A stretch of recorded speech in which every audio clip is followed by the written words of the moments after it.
최근 한국어의 기원과 시대에 따른 변화 과정을 담은 영문서적의 내용이 큰 화제가 되고 있습니다. 이 서적을 쓴 인물은 사무엘 로버트 램지라는 미국 언어학자로 그는 1966년 학사장교로 파견되면서 한국과 처음 인연을 맺게 되었고 한 번도 들어보지 못한 낯선 언어에 호기심이 생겨 2년간 복무한 뒤 연세어학당에 다니며 한글을 연구하기 시작했는데요.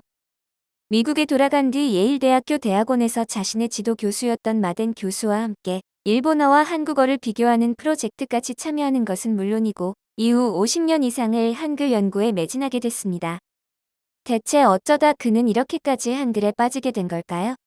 해당 내용을 자세히 살펴보도록 하겠습니다.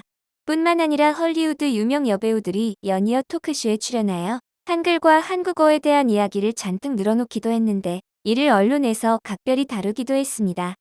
얼마 전 우리들에게 반가운 소식이 전해지고 있습니다. 외국인 10명 중 8명은 한국에 대한 국가 이미지를 긍정적으로 평가하고 있다는 것입니다. 문화체육관광부 해외문화홍보원이 발표한 2021 국가이미지 조사에 따르면 외국인이 본 한국에 대한 전반적인 국가 이미지는 긍정평가가 80.5%로 전년보다 상승한 수치를 기록했습니다. 이에 날이 갈수록 한국에 대한 세계인들의 관심은 뜨거워지고 더불어 한글에 대한 화제성도 높아지고 있는데요. 로이터 통신에 따르면 5억 명 이상 등록한 미국의 언어학습 애플리케이션 듀오링고는 오징어 게임 방영 이후 한국어를 배우려는 신규 사용자가 영국에서 76%, 미국에서 40% 늘었다라고 전하기도 하였습니다. 이에 한글을 공부한 외국인은 한글의 아름다움에 반했다가 예상치 못한 창의적인 표현에 놀라움을 금치 못하죠. 또한 해외에서 한글이 우수하다고 생각한다는 점에 우리는 한글의 우수성과 미학적 가치에 대해 다시 한번 생각하게 되며 가슴이 웅장해지는데요. 영국 서식스대 문자학자 제프리 샘슨 교수는 한글은 인류의 가장 위대한 지적 성취 중 하나라고 말하였고 유명 미국 소설가 펄 버근 세종대왕은 한국의 레오나르도 다빈치라고 극찬하기도 했습니다. 심지어 미국 예일대 로버트 램지 교수는 너무나 한글을 사랑한 나머지 한 해도 거르지 않고 한글날을 기념하는 것도 모자라 한글날을 기념해 워싱턴 DC 한국대사관 코러스하우스에서 왜 우리는 한글날을 기념하는가라는 주제로 특별 강연을 진행했죠. 그리고 구글 회장 에릭 슈미트는 우리 한국이 천재적인 창조성을 가지고 엄청난 영향력을 발휘할 수 있었던 원인으로 세종대왕의 업적에 대한 이야기를 빼놓을 수 없다고 강조하였습니다. 뒤이어 그는 세종대왕의 위대함은 어디서 오는가라고 질문하며 스스로 그 물음에 답하였는데요. 지금의 대한민국이라는 나라를 있게 해준 세종대왕을 해외에선 과연 어떻게 평가하고 있었을까요? 사실 세종대왕은 세계 최고의 혁신가이다라는 말에 대해서는 누구든 이견이 없을 것입니다. 훈민정음을 창제한 사실만으로도 이러한 평가는 가능하죠. 더불어 에릭 슈미트는 한글을 창제한 세종대왕의 위대함은 과학적이고 실용적인 문자에서 먼저 증명된다고 말하였는데요. 그도 그럴 것이 한글이 바른 기관의 모양을 본떠서 만들었다는 점도 독창적이지만 기본 글자의 획을 더해 음성학적으로 동일 계열의 글자를 파생해낸 것 자체가 대단히 훌륭한 일이죠. 이를 방증하듯 1998년 퓰리처상 수상에 빛나는 저자 제레드 다이아몬드의 책 총 균 쇠에서도 문자는 근대화된 사회에 힘을 가져다 주었다며 우리 한글의 우수성을 상세히 언급하기도 했습니다. 저자는 세종대왕이 자음과 모음의 형태를 창조한 것은 물론이고 한글 자모에만 있는 몇 가지 독특한 특징들도 새로이 발명했다고 극찬했는데요. 또한 그는 매우 이례적으로 책 머리말에 한국 독자만을 위한 편지를 써내기도 했습니다. 한글은 세계에서 가장 뛰어나게 고안된 문자체계라는 칭송을 받고 있는 것입니다. 인간의 창조성과 한국인의 천재성에 대한 위대한 기념비인 한글. 이라 그의 진심을 전하였죠. 이는 저자가 얼마나 우리 한글에 대해 연구를 하고 애정을 가졌는지 짐작되는 부분입니다. 이처럼 세계적으로 인정을 받는 한글은 최근 한류의 영향으로 그 인기가 하늘을 찌르고 있는데요. 그레이 아나토미에 출연했던 캐서린 헤이글은 유명 토크쇼에 출연하여 아주 특별한 이야기를 했습니다. 한국어를 향해 전 세계 공통언어가 될 수 있다고 말하며 한글은 독창성이 있고 누구나 배우기 쉽다. 다른 동양의 언어는 한자가 있지만 한글은 한자가 없다. 한글은 간결하기 때문에 세계 공용 언어로도 충분히 가능한 문자이다. 한글의 구성은 간단하며 한글은 많은 사람들이 글을 익히기 위해 탄생한 문자라서 특히나 그에 대한 구성이 간단한 문장이다라고 전했죠. 언론에서는 그녀와 한국의 태극기를 같이 사진에 걸어 캐서린 헤이글이 한국어에 대해 아주 특별한 이야기를 했다라고 전했습니다. 또한 대표적인 친한파 헐리우드 배우로 유명한 릴리 콜린스 또한 한글은 그녀가 느끼는 세상에서 가장 쉬운 말이라고 이야기했는데요.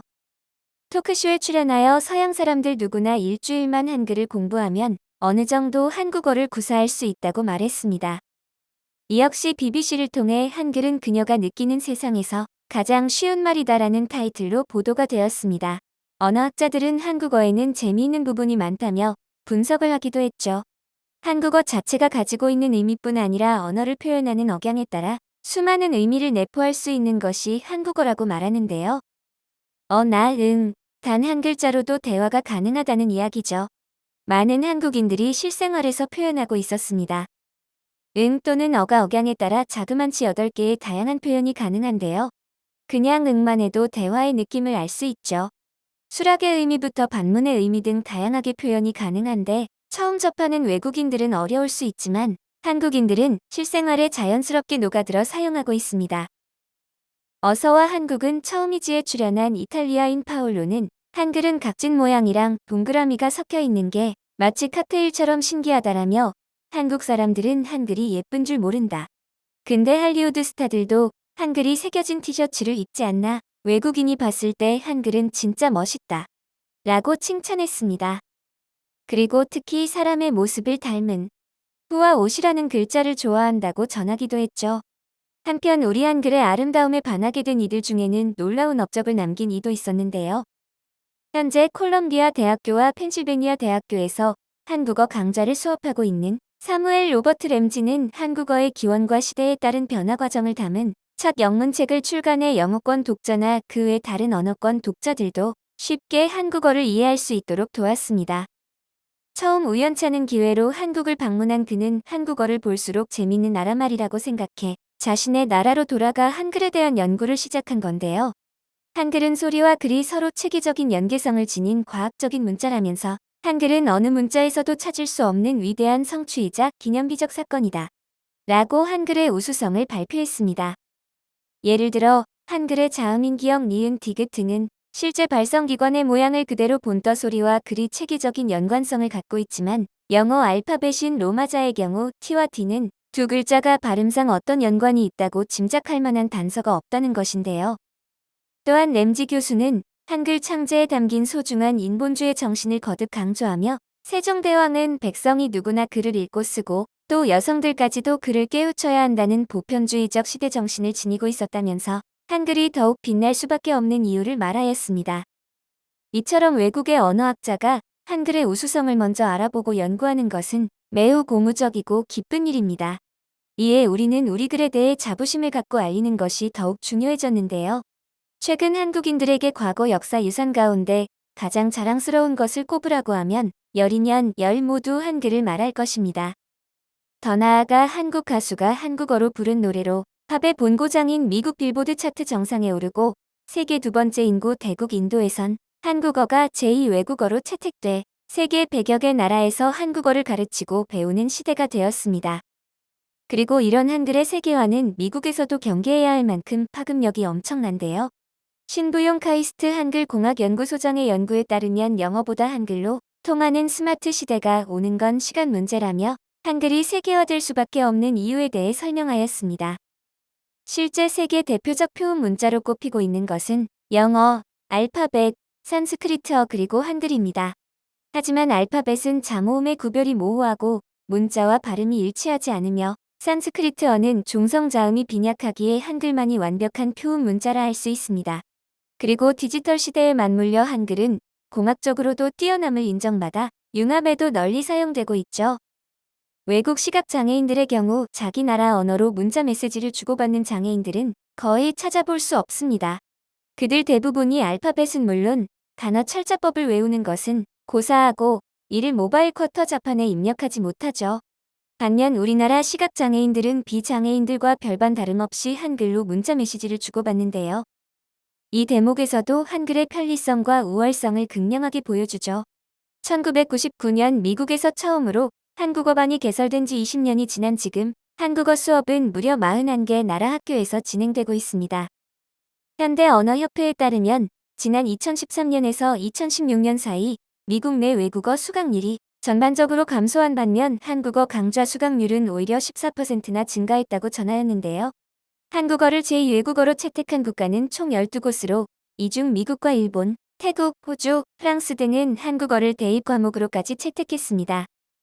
이처럼 한글은 언어학 연구 분야에서도 세계 최고로 인정받는 영국 옥스퍼드 대학교에서 세계 최고의 문자로 선정된 바 있고, 세계적 언어학자 로버트 램지 또한 한글은 세계의 알파벳이고 세계 언어로 가장 효율적이고 쉽게 배울 수 있는 언어라고 극찬했는데요. 이렇게 IT 시대에 과학적이고 체계적이며 뛰어난 한글을 우리는 잘 인지하고 있어야 하며, 우리 모두 아름다운 우리의 한글을 자랑스럽게 생각하고 한글 사랑을 실천하는 마음을 가져야 할 것 같습니다. 영상을 끝까지 시청해 주셔서 감사합니다. 구독과 좋아요는 영상 제작에 큰 힘이 됩니다.